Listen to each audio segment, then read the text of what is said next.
Just because I'm fat, that doesn't invalidate the things that I say. She died.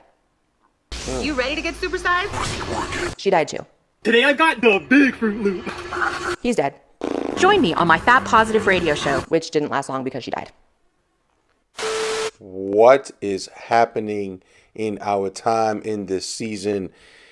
Is it finally the time to completely renounce and reject the body positivity or the fat positivity movement? We must face a moment of truth, baby. Let's get into it here at 180 Truth.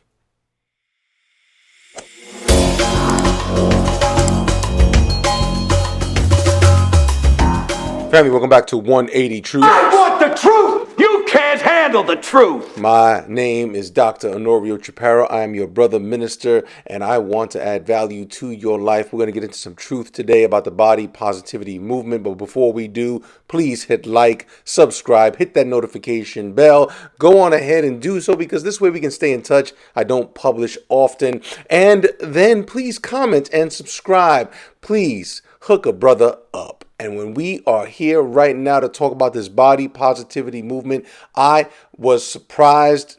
It was just painful to see some of the headlines, some of the news. And I just want to start off with this. Number one, I struggled with my own health through the years. Since I was younger, you could say I was never in shape and things of that nature. So I'm not here to pass any judgment. I know what it's like to be picked on because of your weight or your physical appearance. But I also know that we can change with discipline. We can change with discipline, with a vision for our better selves. I also want to share that there is a limitation for some people regarding their ability to change, depending on their age, depending on their history. The reality is that I think there are some people that are predisposed to certain things like diabetes, high blood pressure, and so on. I'm not a medical professional, but one of the things that concerns me, as I'm going to also share in another article, is that we have a propensity in our world and society to try to solve everything with a pill rather than natural remedies. You know, there's a joke, there's a meme that says a patient cured is money lost. And I have lost all confidence in the medical system. I trust individual doctors. I think they're amazing. Salute to my doctors. I think that there are amazing individuals within the system, but I think that the opioid epidemic has demonstrated to us that we need to question the experts and that sometimes the science isn't about the science. It's about lining the pocketbooks. And let's continue with this discussion because I think it's time for us to renounce body positivity. Let's go. At the beginning of this video, I shared a clip from Blair White. You can watch the entire video. Link will be in the description. And Blair White does a lot to break down the body positivity movement. But Blair White is also going off of this article. These 4 social media influencers were swept up by a movement that claims obesity is perfectly healthy. The tragic truth is they have all died under the age of 45. We're here, you're watching this video, the end of 2023, the beginning of 2024, maybe later on, maybe you're doing some research. You can look into these articles, you can look into these things, because we need to ask ourselves, how far are we going to go with enabling dysfunction? You know, when I was younger, I suffered a lot of shame because of my body appearance and my low self-esteem and so on. But there were resources available for me to change.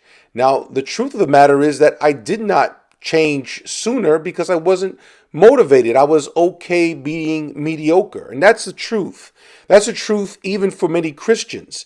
Christians oftentimes settle for being mediocre. I'm going to do another video another time concerning our general, as human beings, our addiction to mediocrity. But now we don't just have an addiction to mediocrity, we justify it. We even try to celebrate it.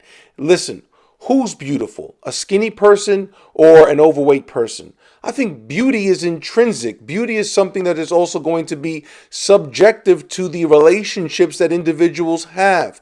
It's not a matter about whether or not someone who's overweight, whether or not they are or are not beautiful. The question is being overweight, is being too thin, whatever, what's the optimal condition so that we can get the most out of life?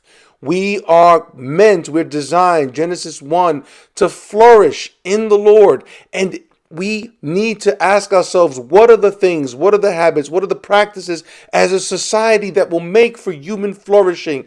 And the body positivity movement was one extreme reacting to another. They're reacting to all the bullying and all the putting down and all the rejections. And a person who's overweight couldn't get this role in the movie, in a movie, and acting or in song. And listen, there are systems that want to go ahead and just reach out and cultivate a certain image. I'm not arguing against that, but I think the extreme where we're celebrating, in many regards, gluttony. In many regards, we're celebrating just saying, hey, accept yourself as you are. You don't need to change. And that is not the healthiest posture for us to have.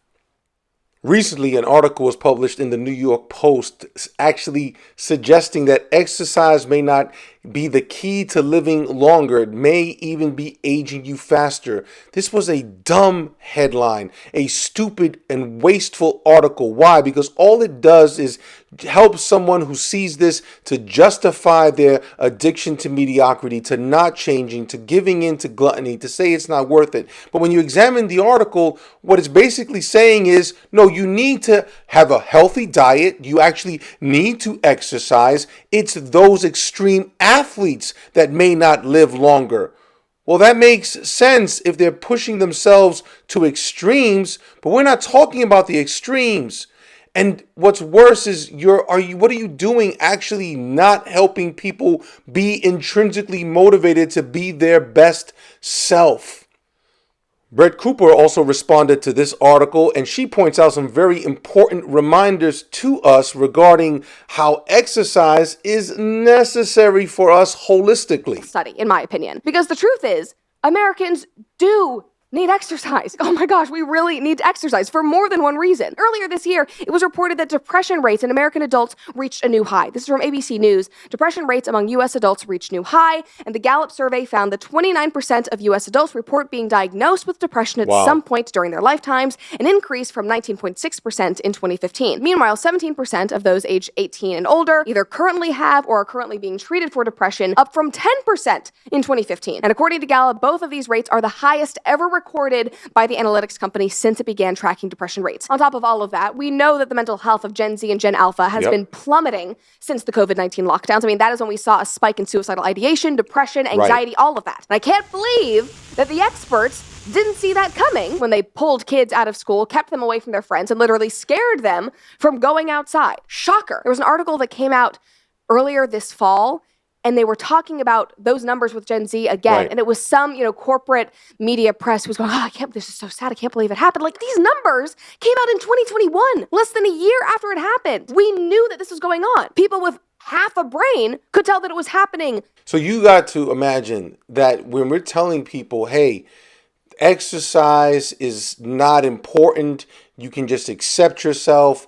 Again, being overweight can cause depression. Being overweight can also be the symptom of depression. Ironically, at the beginning of 2023, Time magazine was slammed after the article claimed that exercising reinforces white supremacy. Family, there is a problem in our society, a disease of the mind with all these strange ideas.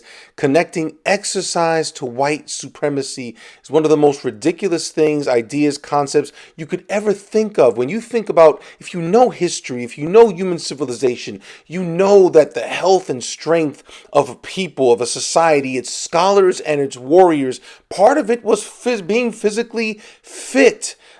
Being physically fit meant that you were also in control. You had a capacity to be trusted with decisions because you were practicing self-control. We need to stop enabling dysfunction in the hopes that by coddling people, they'll somehow be happier. Okay, but happier is one thing. Don't we these families that are mourning these influencers? I didn't even know that fatfluencer was a term, and that these influencers, God bless their families with peace and a sense of and a real comfort because at the end of the day, don't we want these individuals to live a flourishing life, a long life, to leave a legacy beyond their struggle with their weight? Family, and let's take a look at what Dr. Anthony Bradley shares here on Twitter. This is so unnecessary. It's almost like we've given up on the idea that calling people to agency and training them in the habits of wisdom and virtue is even possible anymore. Yes, wisdom and virtue are hard. They are difficult. Food addiction is real, but there's a better way. Now, what's he talking about? Well, let's take a look. They're not. Once again, we haven't learned anything even through the pandemic, which is so frustrating. I say we, I mean our society at large. We're supposed to trust the science, and here's the science. And what are they doing? Researchers have designed an electronic weight loss pill that can induce the illusion of fullness by stimulating the stomach's stretch receptors through vibration, according to a new At Science Advances study in pigs. Family, there have been so many things already done. There's already so many things on the market, so many pills. But the reality of it is nothing's going to beat a clear vision, a clear, prepared plan, surrounded by those who will encourage us and hold us accountable to healthy living. And ye shall know the truth, and the truth shall make you free. Family, Psalm 139, we are fearfully and wonderfully made. And so I want everybody out there who's watching this, and you're like me, you wrestle with your health, your exercise, your diet. I want us all to do better, right? I want us all to grow. But I also want us as a society to stop enabling dysfunction. We need to encourage those of us who are on the borderline of some real health problems to do everything for the sake of a better you, for the sake of a better self, and for the sake of their children, for the sake of their family who love them and care for them, to do whatever it takes to live and thrive. That's what we want for each other. But these passings of these influencers is a clarion call in my book that we need to put an end to the body positivity movement. We need to put an end to these ideas that people are fat phobic, that exercise is racist, dieting is racist. We need to stop doing this because as a nation, we're suffering. As a people, we're suffering. And Christians have not been faithful in this area. I will say that. Not at least in the United States of America, have been faithful with being good stewards over our bodies. And I think if we were, we may also actually be more discerning and even be more open to the leading of God. And so, family, what do you think? Am I wrong? Am I off? Please let me know what your thoughts are. All I know is we need to stop enabling dysfunction. We need to encourage a culture of health, of good stewardship, because when Psalm 139 says you are fearfully and wonderfully made, we can actually undermine God's divine design for us by doing those things that actually cause disease in our bodies and in our souls. Go ahead, family, hit like, subscribe, hit that notification bell so we can stay in touch. Leave a comment and share this video. Let's talk about it here at 180 Truth.